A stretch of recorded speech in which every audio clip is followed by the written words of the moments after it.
الله صاحب دا راته ووایي امجد خان صاحب اوس اسمبلۍ ته خطاب وکړو ویې چې وزیر اعلی باندې د منشیاتو الزامات لګولی کېږي ولې د اپوزیشن جماعت یو تن داسې دی چې په هغې باندې باقاعده پرچې هم دي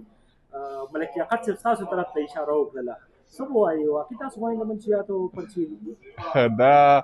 ډاکټر صاحب خو زه ډېر زیات عزت کوم ځکه چې ډېر په سنتو برابر دی ما دې نه بالکل ډاکټر صاحب نه داسې خبره نه ایکسپیکټ کوله خو دې سره که کوم ثبوت وي نو روډ دیډي میډیا له دې وښیي او روډ دیډي بالکل که دې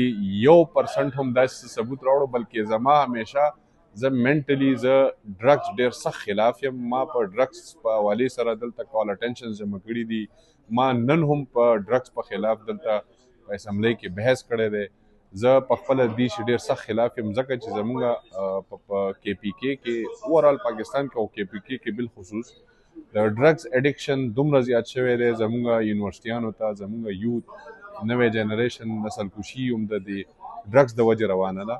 او ډاکټر صاحب نه ما دا نه ایکسپیکټ کولو خو بس دا خبره یې وکړه زه به په فلور باندې اوس دې له جواب ورکړم یو تاسو وزیر اعلی باندې